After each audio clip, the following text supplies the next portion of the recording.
بسم اللہ الرحمن الرحیم۔ قرآن کا پیغام، پارہ نمبر 24۔ ہدایت کا فائدہ اور گمراہی کا وبال خود انسان ہی کو ہوگا۔ سورہ زمر آیت نمبر 41 میں اللہ تعالیٰ ارشاد فرماتے ہیں، اے پیغمبر، ہم نے لوگوں کے فائدے کے لیے تم پر یہ کتاب برحق نازل کی ہے۔ اب جو شخص سیدھے راستے پر آ جائے گا وہ اپنی ہی بھلائی کے لیے آئے گا، اور جو گمراہی اختیار کرے گا وہ اپنی گمراہی سے اپنا ہی نقصان کرے گا۔ مال و دولت حاصل ہونے پر اپنا کمال نہ سمجھے۔ سورہ زمر آیت نمبر 47 تا 49 میں اللہ تعالیٰ نے فرمایا، جن لوگوں نے ظلم کیا ہے، اگر ان کے پاس وہ سب کچھ ہو جو زمین میں ہے اور اس کے ساتھ اتنا ہی اور بھی ہو، تو قیامت کے دن بدترین عذاب سے بچنے کے لیے وہ سب فدیے کے طور پر دینے لگیں گے، اور اللہ کی طرف سے وہ کچھ ان کے سامنے آ جائے گا جس کا انہیں گمان بھی نہیں تھا، اور انہوں نے جو کمائی کی تھی اس کی برائی ان کے سامنے ظاہر ہو جائے گی، اور جن باتوں کا وہ مذاق اڑایا کرتے تھے وہ انہیں چاروں طرف سے گھیر لے گی۔ پھر انسان کا حال یہ ہے کہ جب اس کو کوئی تکلیف پہنچتی ہے تو وہ ہمیں پکارتا ہے، اس کے بعد جب ہم اسے کسی نعمت سے نوازتے ہیں تو وہ کہتا ہے کہ یہ تو مجھے ہنر کی وجہ سے ملی ہے۔ نہیں، بلکہ یہ آزمائش ہے، لیکن ان میں سے اکثر لوگ نہیں جانتے ہیں۔ اللہ تعالیٰ کی رحمت سے مایوس نہیں ہونا چاہیے۔ سورہ زمر آیت نمبر 53 میں اللہ تعالیٰ فرماتے ہیں، اے نبی، کہہ دو کہ اے میرے وہ بندوں جنہوں نے اپنی جانوں پر زیادتی کر رکھی تھی، اللہ کی رحمت سے مایوس نہ ہو، سچے دل سے توبہ کر لو۔ یقین جانو اللہ سارے کے سارے گناہ معاف کر دیتا ہے، یقیناً وہ بہت بخشنے والا بڑا مہربان ہے۔ عذاب آنے سے پہلے توبہ کر لو۔ سورہ زمر آیت نمبر 54 میں اللہ تعالیٰ ارشاد فرماتے ہیں، تم اپنے پروردگار کی طرف متوجہ ہو جاؤ اور اس کے فرما بردار بن جاؤ، اس سے پہلے کہ تمہارے پاس عذاب آ پہنچے، پھر تمہاری مدد نہیں کی جائے گی۔ قیامت میں افسوس کرنے سے کوئی فائدہ نہیں ہوگا۔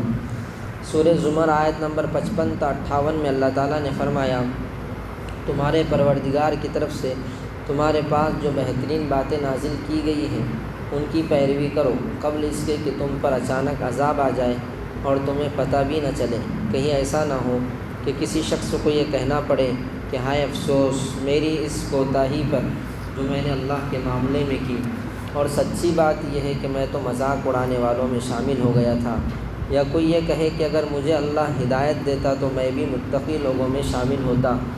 یا جب عذاب آنکھوں سے دیکھ لے تو یہ کہے کہ کاش مجھے ایک مرتبہ واپس جانے کا موقع مل جائے تو میں نیک لوگوں میں شامل ہو جاؤں۔ قیامت کا منظر۔ سورہ زمر آیت نمبر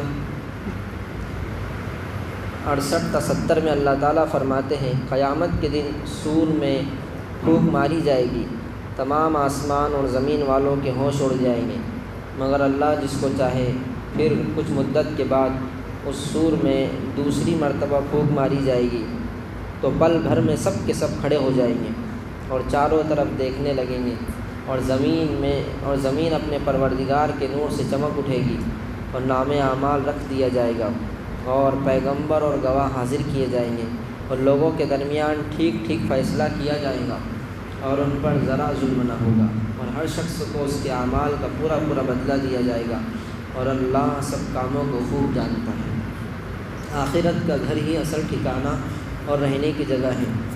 سورہ مومن آیت نمبر 39-40 میں اللہ تعالیٰ ایک مومن کی بات نقل کرتے ہوئے ارشاد فرماتے ہیں، اے میری قوم، یہ تو دنیاوی زندگی تو بس تھوڑا سا مزہ ہے، اور یقین جانو کہ آخرت ہی رہنے بسنے کا اصل گھر ہے، اور جس شخص نے کوئی برائی کی ہوگی اسے اسی کے برابر بدلہ دیا جائے گا، اور جس نے نیک کام کیا ہوگا چاہے وہ مرد ہو یا عورت، جب کہ وہ مومن ہو، تو ایسے لوگ جنت میں داخل ہوں گے، وہاں انہیں بے حساب رزق دیا جائے گا۔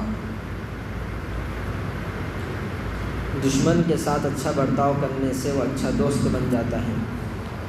سورہ حامیم سجدہ آیت نمبر 34-35 میں اللہ تعالیٰ ارشاد فرماتے ہیں، نیکی اور برائی برابر نہیں ہوتی، تم برائی کا مقابلہ ایسے طریقے سے کرو جو بہترین ہو، نتیجہ یہ ہوگا کہ جس کے اور تمہارے درمیان دشمنی تھی وہ دیکھتے ہی دیکھتے ایسا ہو جائے گا جیسے وہ جگری دوست ہو، اور یہ بات صرف انہی کو عطا ہوتی ہے جو صبر سے کام لیتے ہیں، اور یہ بات اسی کو عطا ہوتی ہے جو بڑے نصیبے والے ہوں۔ اللہ تعالیٰ ہم سب کو قرآن کے اس پیغام پر عمل کرنے کی توفیق عطا فرمائے۔ سبحان اللہ وبحمدہ، سبحانک اللہم وبحمدک، اشہد ان لا الہ الا انت، نستغفرک ونتوب الیک۔ سبحان ربک رب العزۃ عما یصفون، سلام علی المرسلین والحمد للہ رب العالمین۔ شامل عبادت ہے